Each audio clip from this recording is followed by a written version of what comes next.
What's going on, everybody? Josh Callaway back here with you alongside Ryan Chapman, John Hoover, wrapping up day 2 of Big 12 Media Days here at AT&T Stadium in Arlington, Texas. All right, guys, we got to see the other half of this league today. We'll go ahead and jump right into Oklahoma's rivals first, Oklahoma State. John, what did you get to see from the Pokes today? Yeah, I saw Mike Gundy with a lot of confidence, even though he comes in having cut that mullet. He did. He cut his hair, guys. Criminal. Breaking news. Mike Gundy cut his hair.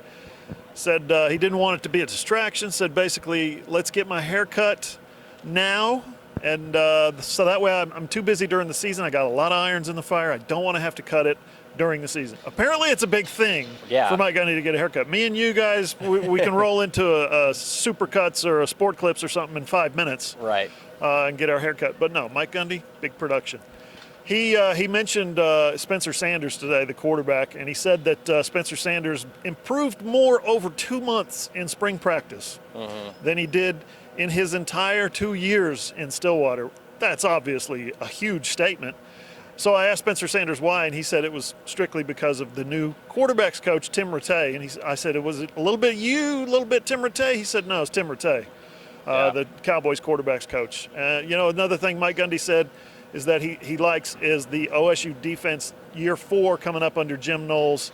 And this OSU defense has shown improvement every year, even in the Bedlam game. They've shown improvement every year. They've gone from 700 yards to 459 yards. It's going to be a challenge for Oklahoma State, that defense, to stop Oklahoma, obviously, and take things to the next level.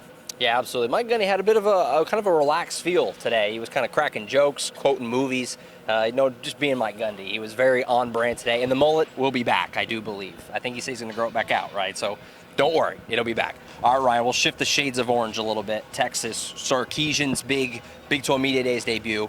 What you get from the Longhorns? Well, first, the Texas talk started this morning. Greg Burks comes in, coordinator of officials.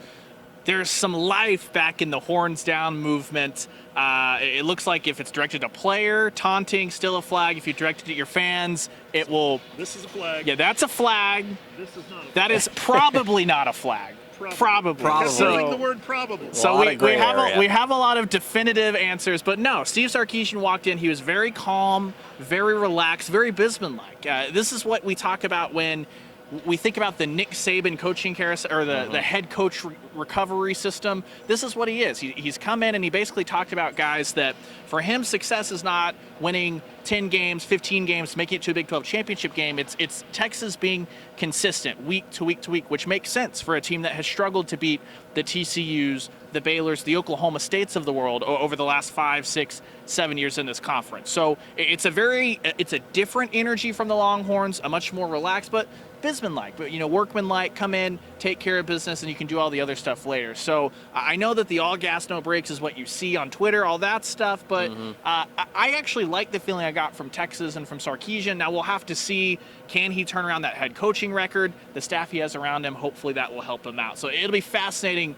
The Longhorns, I don't know what to do with them, guys, after today, but I feel a lot better, at least about the vibe around the team. Even Bijan Robinson was like, I get that there's the Texas hype, but that's not something they're believing in. He just wants them to be known as a team that works hard and plays hard. And that's exactly what you want to hear out of a team that has so many times over the last decade fallen short of expectations. Yeah, it was an interesting kind of mood, and you wrote about this, Ryan. You can check it out on allsooners.com, about Sarkisian and Bijan Robinson kind of, like you said, tempering expectations. It was a different kind of vibe and attitude than you kind of normally get from Texas. All right, we'll go and shift to the rest of the teams that went today, starting with Kansas. John, they had a weird day. We'll put it that way. I'll let you take it from there. It was a weird day for the Jayhawks. Kansas was Kansas. That's what you got to say about Kansas. Yeah.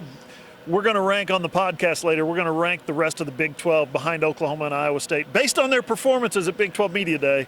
Kansas finishes dead last. Imagine that. And the reason is they weren't even here. They had flight issues, right, that kept them from making it to Arlington, Texas. How are you going to fly in the morning of?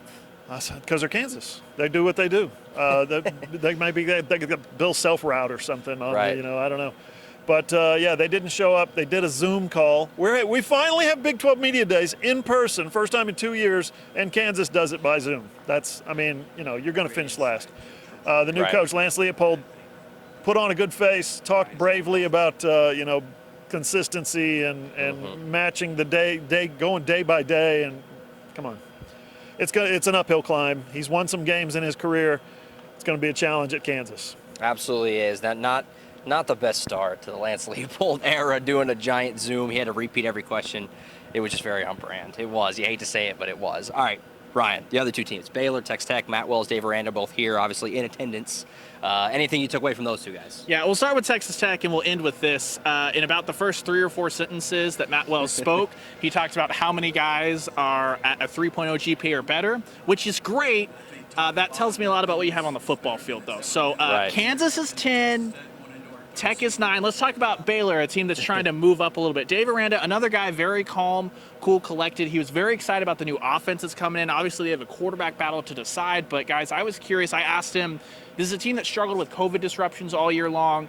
Installing Aranda's just program in year one, that's always going to be an issue with what last season was. But they played really well in Norman defensively specifically. Lowest point total in conference for the Sooners since 2015, only 269 total yards from a Lincoln Riley team. That is bonkers. And Aranda basically said that he simplified everything for that game, and basically the team responded, and that's what their baseline needs to be in 2021. So if their defense plays like that this year, guys, it's really hard. That's a team that no matter what they get offensively, they're going to be in every game. So I think the middle of this Big 12 conference, what I've taken away is that it's going to be a fascinating battle. We think we know what we have in Oklahoma. We think we know what we have in Iowa State. Everybody else, a lot of good football teams, I think. Right. I'm a big fan of Dave Aranda. And remember, he was obviously at LSU whenever the LSU's defense actually gave Lincoln Riley and Oklahoma some problems in the Peach Bowl, that blowout college football playoff game. Anyway, guys, that's it. Big 12 Media Days are wrapped. It was a action-packed, very long 2 days here at AT&T Stadium, but it's a labor of love. We love to do it. Check out all the content on allsooners.com. We have